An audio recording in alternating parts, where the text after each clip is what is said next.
penurunan berat badan, ya. Terus kemudian dan lebih dari 10% yang mengalami malnutrisi berat, dan seterusnya itu kita bisa temukan di sini. Nah, selanjutnya kita bisa lihat bahwa hospital malnutrition itu ternyata, it's too late untuk ditanganin kalau misalkan kita nggak menaruh perhatian di situ. Dr. Charles Butterworth mengatakan dalam makalahnya yang berjudul The Skeleton in the Hospital Closet itu bahwa pengukuran parameter penting untuk menilai status gizi seperti tinggi badan dan berat badan di zaman itu jarang dilakukan. Nah, di RSCM ini sejak kami ada bergabung di RSCM, proses assessment penegakan diagnosis medis dan terapi medis gizi itu sudah kita lakukan, sehingga mudah-mudahan itu bisa membantu di dalam menurunkan hospital malnutrition di rumah sakit kami. Dan kami juga sudah bekerjasama dengan tim keperawatan untuk membantu menurunkan hospital malnutrition ini, ya. Nah, kemudian penurunan kadar pertanda status gizi tidak dicermati oleh dokter, sehingga risiko malnutrisi atau pasien-pasien yang telah malnutrisi itu tidak terdeteksi, sehingga pemberian substitusi ataupun suplementasi nutrisi tidak dilakukan atau terlambat dilaksanakan. It's too late. Jadi kalau it's too late, ya nanti dampaknya apa kita lihat di belakang, ya. Kadang-kadang bahkan terabaikan gitu, ya. Sampai saat ini banyak rumah sakit modern yang penyediaan makanan dan formula nutrisinya cukup, namun malnutrisi masih sering kita temukan. Kenapa? Karena ada beberapa faktor. Dikatakan di sini bahwa tidak peduli. Ya, mungkin agak terlalu gimana kalau kita bilang tidak peduli, tapi mungkin ketidakpedulian ini berasal dari ketidaktahuan dokter dan atau perawat di situ, ya, yang melakukan perawatan terhadap pasien. Jadi kenapa terabaikan? Karena ya kita tidak tahu, tapi syukur alhamdulillah sudah berapa waktu ini kita bersama-sama untuk memberikan perhatian lebih terhadap hospital malnutrisi. Mudah-mudahan adik-adik akper yang sudah bertemu dengan dokter Lili, ya, atau dokter-dokter gizi yang lainnya sudah mulai menaruh perhatian yang lebih terhadap gizi, terutama gizi pasien yang dirawat itu di rumah sakit, untuk supaya kita perhatikan dengan baik agar kita menumbuhkan kepedulian sehingga pasien-pasien kita tidak jatuh ke keadaan malnutrisi yang lebih dalam, ataupun bahkan bisa kita selamatkan dari risiko hospital malnutrition yang memang besar, ya. Nah, ini apa yang kita bisa lihat kalau terjadi atau di neglected atau too late seperti tadi itu, ya. Kita nggak perhatian, ya, kita nggak tahu gitu, ya. Ya pasti risiko komplikasinya meningkat. Kenapa? Risiko infeksi meningkat, ya, imunitasnya rendah, sehingga otomatis risiko kematiannya meningkat. Pengobatan tidak efektif. Kenapa? Karena oksigenasi karena anemia tadi yang tinggi angkanya, atau pengikatan obat dengan albumin di dalam tubuh yang 97% itu rendah, yaitu jadi nggak efektif pengobatannya, nggak sampai ke target organ kita gitu, ya. Kemudian proses penyembuhannya terhambat, waktu perawatan lebih lama sehingga biaya rawat meningkat. Ya, penyembuhan pasti terhambat kalau terjadi malnutrition karena ada risiko komplikasi, karena ada pengobatan yang tidak efektif, karena ada risiko mengalami infeksi selama perawatan di rumah sakit, sehingga tadinya sudah harusnya pulang, tapi karena ada infeksi baru, dia dirawat lebih panjang, ya pasti biayanya meningkat, ya. Dan berikutnya adalah waktu penyembuhannya jadi lebih lama. Otomatis kalau orang sembuh dari sakit lama, kualitas hidupnya menurun, mesti lebih lemes daripada yang proses penyembuhannya cepat, sehingga dia nggak produktif dong, ya, sehingga kembali harus dirawat atau nggak cepat pulih, ya. Seperti itulah dampak-dampak hospital malnutrition, betapa besarnya biaya yang bisa kita keluarkan kalau kita tidak menaruh perhatian atau kita tidak memperhatikan dengan baik adanya risiko ini di dalam pasien-pasien yang kita rawat. Nah, solusi untuk mengatasi hospital malnutrition ini adalah tentu adalah dengan menurunkan imunitas. Dengan demikian, kita dapat meningkatkan memperbaiki dengan menurunnya imunitas. Solusinya adalah dengan meningkatkan imunitas sehingga kita bisa menurunkan morbiditasnya. Morbiditas itu adalah daya penyakit, ya. Sehingga kita dapat menurunkan lama rawat dan menurunkan beban biaya perawatan. Tapi untuk menurunkan hospital malnutrition, untuk meningkatkan imunitas, tentu harus berbasis bukti dengan deteksi dini dan terapi nutrisi yang adekuat. Apa itu? Ya pasti memadai dan optimal sesuai dengan sumber daya yang kita miliki semaksimal mungkin kita bisa lakukan pendekatan terapi nutrisi yang baik untuk pasien-pasien kita agar tercegah dari hospital malnutrition. Nah, pengalaman di negara maju, kita bisa lihat hospital malnutrition ini merupakan suatu problem yang kompleks dan dinamis, sehingga diperlukan perawatan yang terpadu, baik interdisiplin maupun interprofesional. Jadi sesama profesional harus bekerja sama, sesama disiplin ilmu juga harus saling bekerja sama. Nah, pelayanan kesehatannya juga paripurna itu tidak mungkin ditangani oleh satu kelompok keahlian saja. Maka pendidikan kita di masa-masa kini itu lebih menekankan kepada bagaimana seseorang itu mampu bekerja sama di dalam tim, sehingga dia bisa diterima dengan baik di dalam tim dan bisa berkontribusi secara aktif dan equal di dalam tim untuk kebaikan dari pasien kita yang kita tangani. Seperti itu yang diharapkan. Jadi teman-teman perawatan berkontribusi di dalam level keperawatan pasien, teman-teman dari spesialisasi tertentu berkontribusi sesuai spesialis tertentunya itu, dan seterusnya. Jadi kita memang kolaboratif. Jadi kedudukan kita pun setara ya, Dek ya. Tujuannya apa? Pasti tujuannya untuk kebaikan dari pasien dan peningkatnya derajat kesehatan di Indonesia. Nah, di sini kita bisa lihat bagaimana peran nutrisi di dalam meningkatkan kualitas pelayanan ya, yang memerlukan pendekatan yang interdisiplin untuk mencegah hospital malnutrition terus berlanjut. Apa itu stepnya? Satu, kita perlu menciptakan culture institusional, culture tempat bekerja kita yang dimana para pemangku kepentingannya atau orang yang bekerja di situ memerhatikan pentingnya pelayanan nutrisi pada pasien. Yang kedua, kita perlu memperhatikan bahwa setiap klinisi itu diikutsertakan di dalam pelayanan nutrisi ya sesuai dengan role masing-masing. Ketiga, kita perlu memastikan bahwa ada lembaga atau ada tempat untuk mendeteksi atau melakukan diagnosis malnutrisi pada pasien-pasien yang sudah maupun yang berisiko. Yang berikutnya adalah bagaimana kita memastikan dan mengimplementasikan perawatan atau intervensi nutrisi secara komprehensif, secara menyeluruh, dan dilanjutkan dengan pemantauannya. Yang kelima, kita mengkomunikasikan bagaimana terapi nutrisi itu perlu kita jalankan dengan sangat baik, gitu ya. Dan selanjutnya adalah bagaimana kita memperhatikan pelayanan gizi dan edukasi gizi yang komprehensif pada saat pasien akan rawat jalan, dan selanjutnya dilakukan monitoring dan pemantauan selama dan evaluasi selama pasien dirawat jalan oleh kita. Jadi penting sekali peran nutrisi di dalam perawatan meningkatkan kualitas pelayanan kita di rumah sakit ataupun di sarana kesehatan gitu ya. Nah, ini juga penting ya kita lakukan, tetapi ini banyak melibatkan dokter spesialis gizi. Nanti kita kerjasama aja ya ke depannya. Lalu dengan demikian kita perlu ada langkah-langkah penting di dalam mencegah hospital malnutrition itu, yaitu mulai dari identifikasi pasien yang berisiko atau telah mengalami malnutrisi dengan screening gizi, dengan nutritional screening ya. Lalu kalau ada pasien yang sudah berisiko malnutrisi, kita lakukan assessment gizi, kita tegakkan diagnosis medik gizi dan metaboliknya, lalu kita berikan terapi medik gizi. Wilayah teman-teman keperawatan biasanya ada di nutritional screening ya. Lalu kalau sudah ada kita referkan, misalkan tergantung sumber dayanya, ada teman-teman dietitian untuk level yang tidak berisiko. Kalau sudah berisiko biasanya dikonsulkan kepada dokter spesialis gizi ya. Nah, selanjutnya kita bisa tahu apa perbedaan screening dengan assessment. Di sini kalau kita lihat bahwa ternyata kalau screening itu cuma mengidentifikasi apakah ada tanda atau gejala yang berhubungan dengan masalah gizi. Identifikasi aja. Lalu identifikasi pasien sudah berisiko atau telah malnutrisi.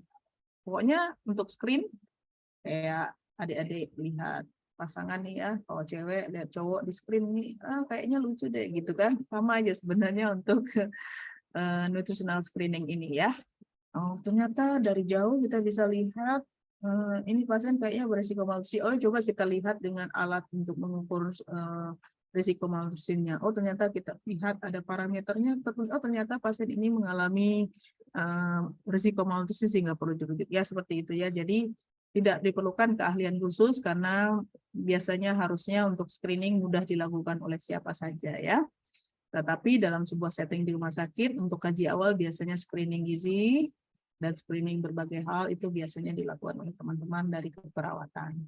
Selanjutnya kalau kita tahu tentang assessment, nutritional assessment, di mana kita mengumpulkan dan mengevaluasi kondisi klinis, dietnya pasien, komposisi tubuh, dan hasil pemeriksaan biologis. Jadi memang sudah di wilayah bagaimana kalau sudah pasien ini berisiko malnutrisi, kita lakukan upaya untuk penegakan diagnosis medis dan kita lakukan berikan diagnosisnya ya seperti apa, apakah pasien malnutrisi, hospital malnutrition atau tidak ya.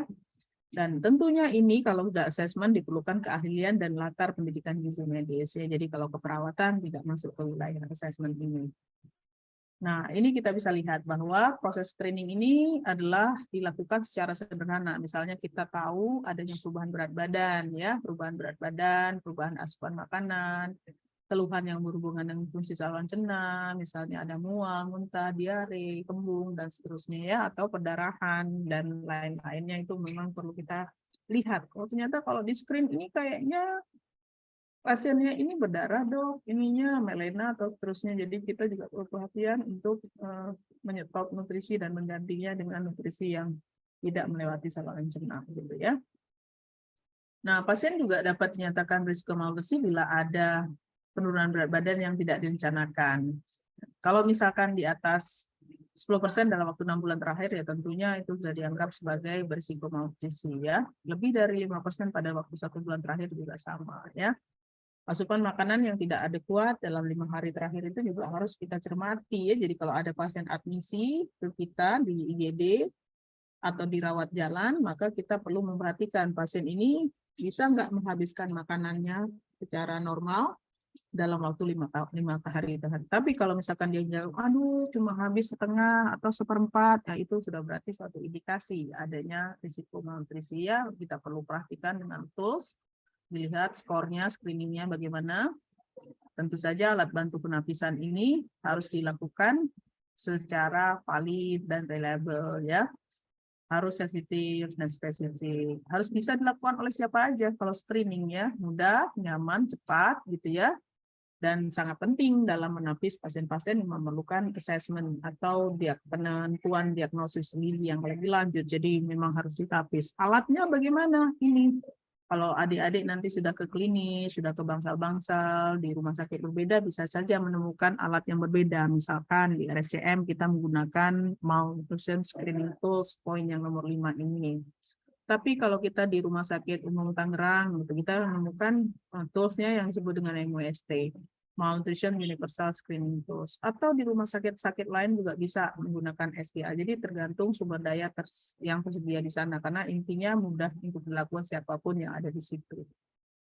Nah, ini contoh untuk tools screening yang kita biasa gunakan di RSCM. Ada 2 poin aja, Dek. Jangan salah ya untuk poin unsure yang ada di baris pertama dan unsure yang ada di baris yang kedua ini. Itu hakikatnya sama aja ya. Unsure pertama dengan poin yang 2 ini sama itu. Jadi jangan dihitung secara berbeda ya. Jadi pertanyaannya adalah, have you lost weight recently without trying? Apakah kamu mengalami penurunan berat badan yang tidak diharapkan? Oh, tidak ada. Ya sudah, kalau tidak ada kita anggap 0 gitu ya, karena skornya 0. Kita lanjut aja pada pertanyaan yang ketiga ini langsung. Apakah ada gangguan asupan makanan? Ada, saya makannya cuma tinggal 1/4 gitu ya. Oke, hasilnya 1. Nanti interpretasinya 1 itu berapa nanti kita lihat. Tapi kalau kita bilang pasien ada penurunan berat badan, tapi nggak yakin berapa jumlahnya, maka skornya langsung 2 ya, gitu. Apakah pasien mengalami penurunan asupan? Ya iya, karena turun berat badan memang agak kurang enak makan nih selama 1 bulan terakhir ya. Jadi ada poin 1, 2 tambah 1 jadi 3. Nanti interpretasinya seperti apa?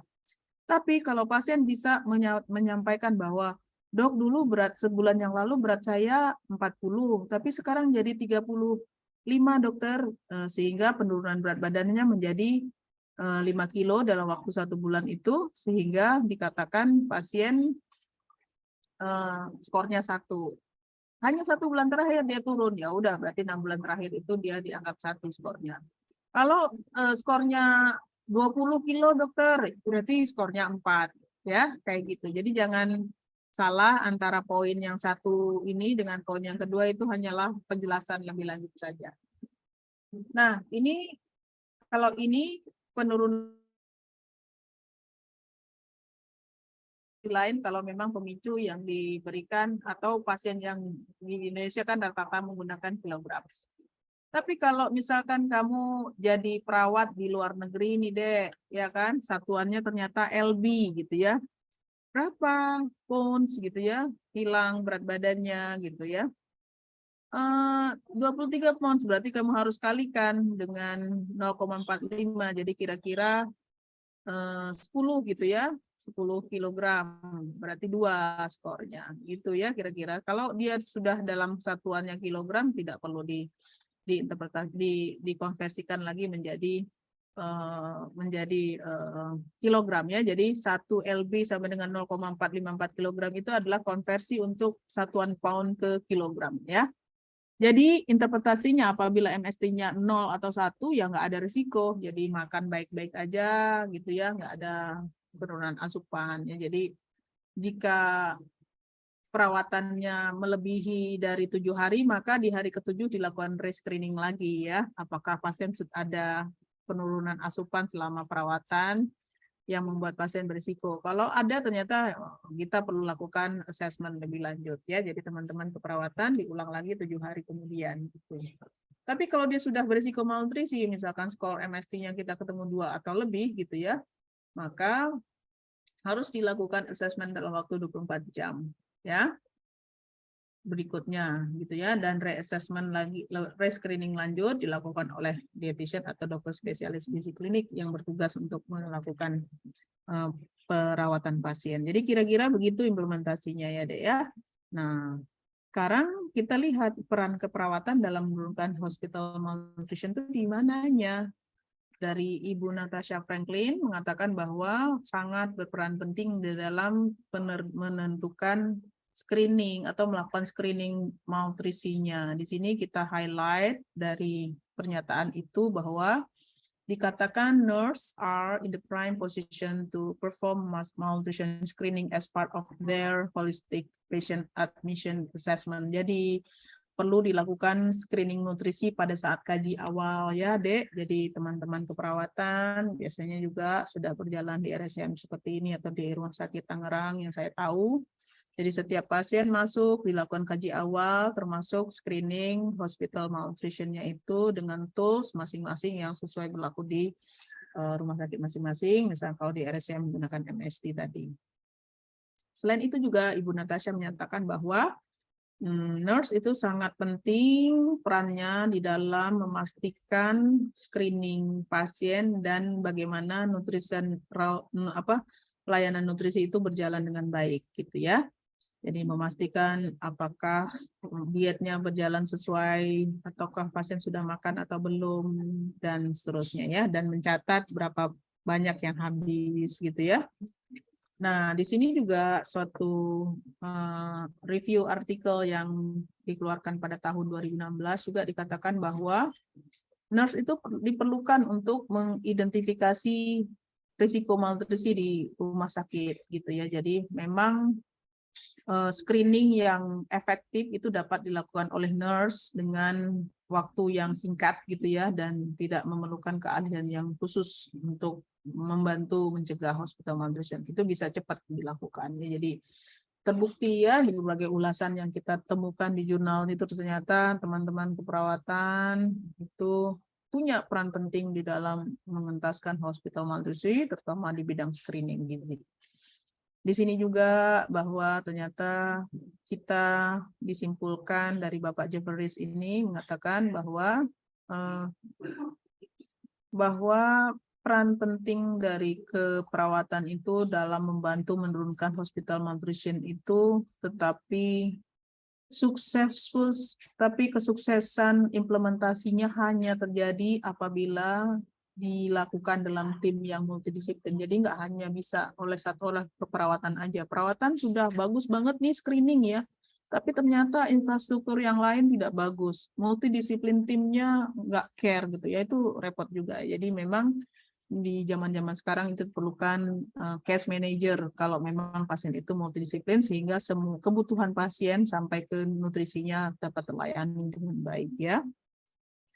Lalu di sini juga ada ulasan dari Bapak Majid mengatakan bahwa selain daripada tadi screening, kemudian memastikan implementasi gizi, memastikan tim bekerja dalam multidisiplin, tentu saja bagian pentingnya adalah bagaimana nursing nutrition education role itu untuk apa namanya dalam praktek pendidikan keperawatan itu memang diperlukan pengetahuan tentang gizi agar supaya dapat meningkatkan dukungan nutrisi pada pasien. Jadi memang alhamdulillah kita sudah bekerja sama selama beberapa tahun belakangan ini untuk memastikan atau meningkatkan pelayanan kepada pasien dengan sama-sama mengeksplorasi peran keperawatan di dalam gizi atau peran gizi keperawatan untuk meningkatkan outcome klinis pasien ya. Nanti kalau adik-adik ini sudah menjadi perawat misalkan di Jerman ya,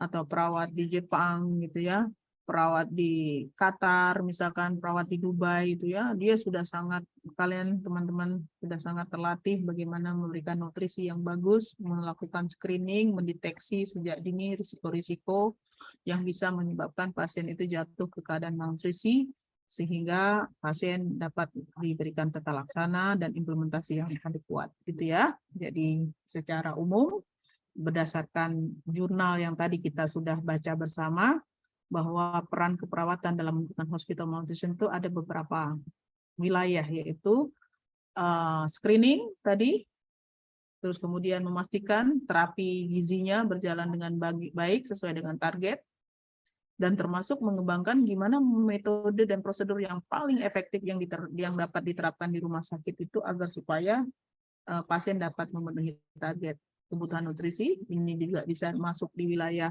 risetnya teman-teman keperawatan.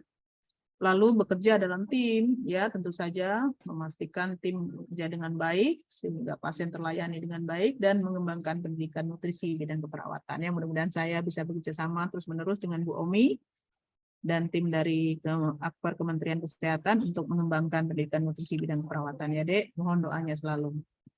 Nah, kita sampai kepada pemicu yang akan saya berikan kepada teman-teman pada sore hari ini. Kalian dibagi menjadi 3 kelompok, urut 1 sampai 10 itu kelompok 1, urut 11 sampai 20 itu kelompok 2, dan sisanya kelompok 3 ya, untuk menyelesaikan pertanyaan pemicu berikut ini.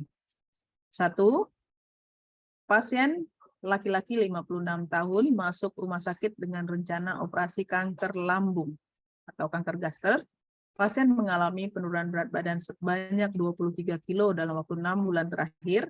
Nah, selain itu pasien juga sulit makan. Sehari-hari hanya dapat makan bubur setengah porsi, daging cincang 1 porsi, dan minum susu 1 gelas. Berapa nilai MST pasien di atas? Silakan Dek dijawab dalam kelompoknya. Nanti setelah 10 menit dari sekarang, silakan raise hand juru bicaranya untuk memberikan jawaban berikut alasannya ya. Berapa skor dan alasannya kenapa. Oke, start.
Siapa dulu yang mau?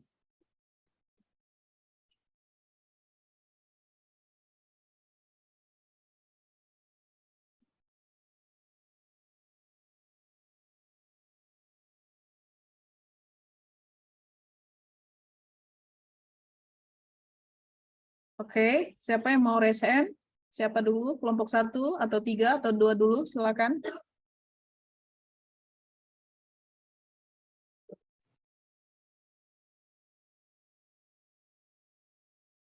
Yuk, berapa nilai MST berikut alasannya?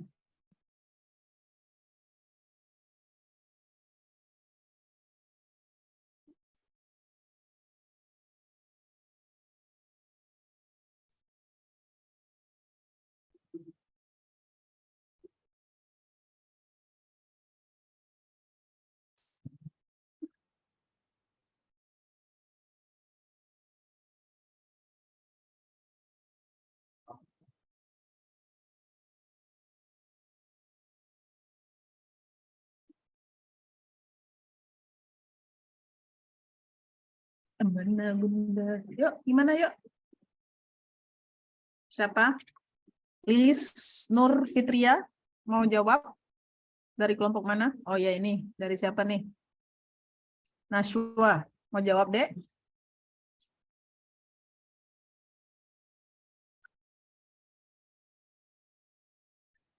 Kalau nggak ada yang mau jawab, kita bikinkan Ibu, PR aja. izin Gimana? menjawab, Ibu. Nah, ini Lu Dewi dari kelompok 3. Dari kelompok 3, Ibu. Silakan. What Baik, your Ibu izin answer? menjawab. Silakan. Jadi tadi disoalkan pasien laki-laki 56 tahun masuk RS. Pasien mengalami penurunan berat badan sebanyak 23 kg dalam 6 bulan terakhir, berarti skor MST-nya itu 4. Oke, Selain good. itu, pasien juga sulit makan, sehari-hari hanya dapat makan bubur setengah porsi, daging cincang 1 porsi, dan minum susu 1 gelas. Jadi MST-nya 1, jadi 4 tambah 1, Bu. Jadi nilai MST-nya 5. Interpretasinya adalah? 5. Interpretasinya? Interpretasi 5 itu apa maksudnya? Oh iya. Kalau 5 maknanya apa?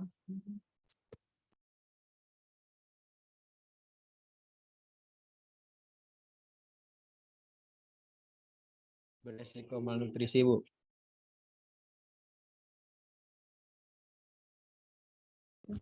Malnutrisi, Bu.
Izin jawab, Ibu. Mohon maaf sebelumnya, Bu, saya nggak bisa on cam, lagi jaringan juga, Bu. Apa? Silahkan. Bu. Jadi kan ini kasusnya adalah pasien laki-laki 56 tahun masuk rumah sakit dengan rencana operasi kanker gaster. Jadi dia ini mengalami penurunan di atas 15 kilo tadi ya, berarti skornya itu 4. Dan dia itu nggak selera makan, susah makan. Terus berarti dia itu ditambah skornya 1. Jadi 4 ditambah 1 itu 5. Untuk interpretasinya sendiri itu dia beresiko malnutrisi, Bu. Terima kasih, Bu. Terus mau diapain? Sudah berisiko terus harus gimana?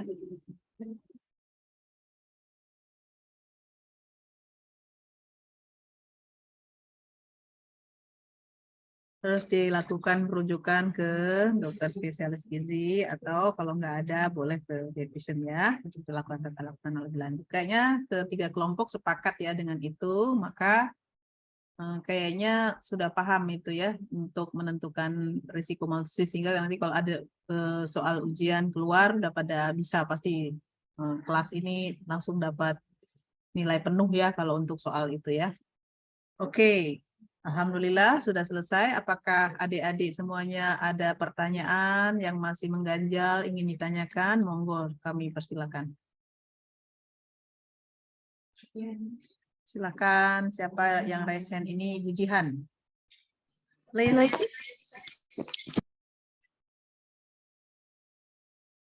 Baik, Ibu izin masuk.